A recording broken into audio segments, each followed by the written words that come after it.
Oi, gente. Bom dia, boa tarde, boa noite a todas e a todos.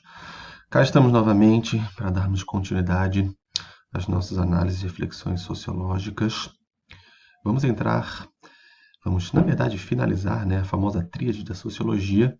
Já falamos sobre Emile Durkheim, falamos até a nossa última videoconferência sobre Karl Marx. Então a gente entra no último da tríade da sociologia, também conhecido como Max Weber, certo? Então vamos começar a falar um pouquinho sobre Weber. Lembrando, pessoal, Weber vai entrar na nossa verificação de aprendizagem, assim como Marx, ok? Então é importante que vocês assistam o vídeo com muita atenção, anotem as suas dúvidas, qualquer questionamento, participem da nossa videoconferência na próxima semana. E já vou adiantar para vocês, pessoal, uma pequena tarefa, ok? Após vocês assistirem essa videoaula, eu gostaria que vocês fizessem os exercícios da página 56 e 57. Vocês vão perceber que não são muitos exercícios, mas são exercícios interessantes, voltados principalmente para vestibular, Enem e assim por diante. Então, por favor, meus amores, façam esse esforcinho e a gente tira as dúvidas e fazemos a correção desses exercícios na nossa próxima videoconferência, certo? Então, sem mais delongas, vamos lá, vamos começar a falar do nosso glorioso Max Weber, ok? Primeiro ponto, pessoal. A forma como Max Weber entendia a sociedade e a forma como ele constrói a sua sociologia é uma forma bastante interessante, especialmente porque ele não vai, digamos, se alinhar a nenhum dos anteriores grandes intelectuais da sociologia, a Durkheim, a Marx ou até mesmo a Auguste Comte. Na verdade, ele tem sempre algumas críticas à forma com que esses intelectuais vão enxergar a sociedade. Principalmente, uma grande dualidade é estabelecida com Durkheim. Porque Durkheim, lembre-se, gente, eu falei para vocês que ele compreendia a sociedade como uma espécie de coletivo, ou seja, o protagonismo interpretativo do que é sociedade e como as relações se estabelecem para Durkheim é sempre do coletivismo, é sempre do grupo social. Segundo ele, inclusive, é a sociedade que molda os indivíduos. Então, para a gente entender a sociedade na visão de Durkheim, a gente teria que entender os fatos sociais, ou seja, a forma como a sociedade vai moldar o comportamento individual. Só que, na visão do Max Weber, nós temos o oposto. Na verdade, para Max Weber, o indivíduo é o elemento central dessas explicações. Que explicações dos fenômenos sociais, como vocês podem acompanhar aqui no segundo ponto do nosso slide, pessoal. Então, percebam, a gente tem uma inversão dessa análise e dessa forma de compreensão da sociedade.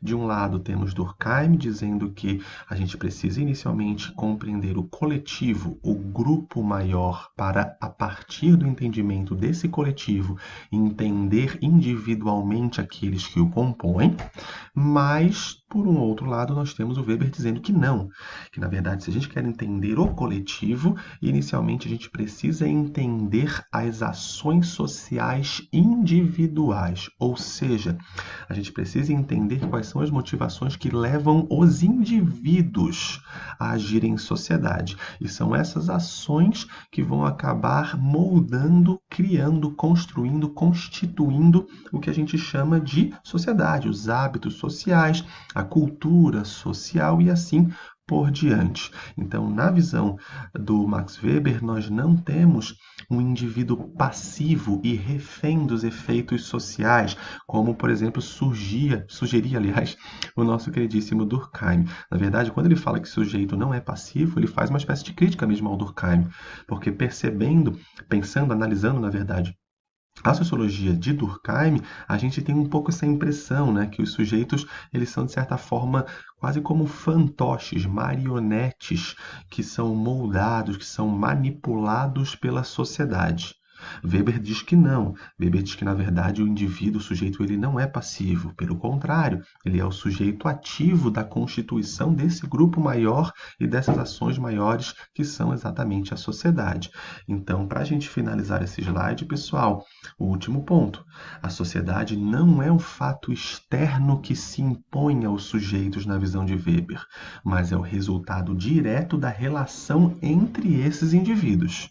É como se ele estivesse dizendo o seguinte: se a gente quer entender o que acontece em sociedade, antes nós precisamos entender o que acontece entre os indivíduos, o que leva cada um de nós a agir de determinadas formas. E, obviamente, o que leva cada um de nós a se relacionar com outros indivíduos de determinadas formas. Essa é a grande análise do nosso queridíssimo Max Weber. E a gente chama essa forma de compreensão de Max Weber de sociologia compreensiva, justamente porque ele vai localizar no indivíduo essa compreensão do que é a sociedade. E, obviamente, também vai sugerir que o indivíduo não é um ser passivo. Isso é fundamental na sociologia weberiana. E aí a gente vai entrar na possivelmente maior e mais importante teoria de Max Weber, que é a teoria da ação social. Então lembrem-se, pessoal, se na visão de Max Weber o indivíduo e compreender o indivíduo é o grande objeto de estudo da sociologia, na visão do Max Weber, qualquer tipo de análise sociológica decente vai localizar nas ações individuais e na compreensão dessas ações individuais a possibilidade de compreender a sociedade. E ele vai dizer que a forma de nós entendermos, então, as ações individuais seria compreendendo o que ele chama de ação social. O que é a ação social? Prestem muita atenção agora, gente. Segundo a nossa definição aqui no slide, pessoal, a ação social seria essa série de ações dos indivíduos que se relacionam com outros e consigo mesmos. Agora vem uma explicação mais simples e mais compreensível do que está dito ali, pessoal. O que eu coloquei aqui, a definição, é a definição sugerida pela apostila de vocês. Então eu vou traduzir e eu tenho certeza que vai ficar mais simples de se compreender. A ação social, na verdade, pessoal, seria tentar pensar o que leva os indivíduos a agirem em sociedade. Essa é a grande questão. Só que na concepção do Max Weber, a gente precisa compreender essas ações sempre relacionadas a terceiros, a outras pessoas e relacionadas a nós mesmos. Um exemplo muito específico para vocês. Quando eu vou estudar, por exemplo, parece que inicialmente eu estou tomando uma decisão, eu estou agindo socialmente, é uma ação social o ato de estudar? Sem dúvida. Então parece que eu estou agindo individualmente, sem nenhum tipo de relação com outras pessoas. Só que para Max Weber isso não funciona dessa maneira. Basicamente, todas as nossas ações, especialmente o que ele chama de ação social, são sempre ações que se relacionam com expectativas de outras pessoas e com a nossa própria expectativa, em alguma medida. Então, o ato de estudar, gente, é uma relação estabelecida conosco, com a pessoa que efetivamente vai praticar a ação, mas é também estabelecida com outros sujeitos. Exemplo, se vocês forem estudar o que devem fazer, pessoal, para a nossa verificação de aprendizagem, o que motiva vocês a estudarem para essa verificação não é apenas o fato de vocês quererem tirar uma nota boa, de vocês quererem passar de ano, de vocês quererem passar no vestibular, de vocês quererem ter uma boa profissão, estabilidade financeira e assim por diante. Se relaciona também com uma série de expectativas de outras pessoas que estão ao redor de vocês, como, por exemplo, os pais e as mães de vocês. Quando vocês estudam, quando vocês querem passar de ano, quando vocês querem ter sucesso na vida, querem ser alguém na vida, obviamente esses objetivos estão diretamente relacionados com aqueles que criaram vocês, com os pais, com as mães, com os responsáveis. Em alguns outros momentos, pessoal, vocês inclusive podem estudar com relação à expectativa dos próprios professores. Vocês podem imaginar que vocês querem estudar porque você não quer decepcionar ou frustrar o seu professor. Então está relacionado com expectativas de outros sujeitos que não necessariamente apenas vocês. E na visão de Max Weber, para a gente conseguir compreender a nossa sociedade, a gente precisa compreender o que leva essas ações sociais, o que leva os indivíduos a sempre agirem e com que objetivos eles vão agir socialmente, relacionando essas ações a terceiros, a pessoas que estão ao redor desse sujeito e relacionando a ele próprio, né? Essa é a grande questão. E aí, para a gente exemplificar isso, o nosso glorioso Max Weber, ele vai facilitar um pouquinho a nossa vida. Ele vai criar uma espécie de tabela, de tipologia. Ele vai classificar em alguns tipos essas ações sociais, certo? Aqui nós temos os tipos de ação social. Nós vamos encerrar a nossa aula falando dessa tipologia, pessoal. Então prestem muita atenção porque ela é muito importante. Primeiro, o Max Weber ele vai dizer que existem alguns tipos puros de ação social, ou seja, ações em sociedade que efetivamente levam em consideração expectativas de terceiro e expectativa individual. E aí ele vai dizer o seguinte: essas ações individuais, elas sempre se dividem em dois tipos. O primeiro tipo seriam as ações racionais. O segundo tipo seriam as ações irracionais. E dentro de cada um desses tipos, nós teríamos subdivisões, duas subdivisões.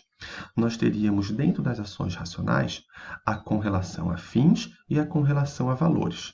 Assim como nas irracionais, nós teríamos a afetiva e nós teríamos a tradicional. Então, o que ele quer dizer aqui nessa tipologia, pessoal? O que ele está sugerindo? Que existem dois tipos de relações que vão nos levar a agir, inicialmente. Então, nós somos levados a agir de forma racional ou irracional. Isso é variável, racional ou irracional. Dentro de cada uma dessas possibilidades, a gente tem a racional com relação a fins e com relação a valores, e as irracionais com relação à afetividade e à tradição, certo? Então, vamos tentar entender o que é cada uma delas. Primeiro, a relação racional com relação a fins.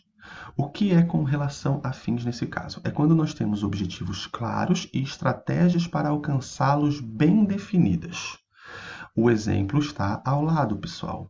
Estudar para o vestibular ou utilizar o cartão de crédito. Por que estudar para o vestibular e utilizar o cartão de crédito é uma ação social racional com relação a fins? Primeiro, é uma ação social. Sem dúvida, estudar para o vestibular se relaciona com expectativas de outras pessoas e com a sua própria expectativa. É uma ação social. Por que ela é uma ação social racional? Porque, obviamente, você está utilizando a razão, você está pensando, articulando, estruturando meios para alcançar um objetivo. Neste caso, é passar no vestibular, certo? E, obviamente, pessoal, para ser com relação ao fim ou a fins, essas ações racionais, ela precisa, como eu acabei de citar, sempre se relacionar a um objetivo. Nesse caso, é passar no vestibular, certo? Então, percebam, a ação racional com relação a fins é sempre uma ação que vai ser desempenhada, vai ser feita com relação a algum objetivo específico. Seja estudar para alcançar o vestibular, aliás, a universidade, né, através do vestibular, ou seja, por exemplo, passar um cartão de crédito. Vamos supor que você comprou algum objeto, você comprou um celular numa loja, certo? Você tem um objetivo, já que você comprou, você precisa pagar. Então, quando você utiliza um cartão de crédito, você está agindo. Passar um cartão de crédito é ter uma ação com um objetivo muito específico. Neste caso, pagar aquilo que você comprou. Então, lembre-se, pessoal, ações sociais racionais com relação a fins são sempre ações que se transformam em meios para se alcançar um determinado objetivo racionalmente, como estudar para o vestibular ou passar um cartão de crédito, certo? Gente, vamos fechar então a aula aqui, certo? A gente vai ter um pouquinho mais de Max Weber na semana que vem, ok? Na videoconferência. Façam os exercícios, leiam, se possível, a apostila, tá, gente? Porque essa parte é uma parte realmente bem importante, ok? É isso, gente. Faça os exercícios também que eu pedi. Um abraço a todas e a todos e até semana que vem.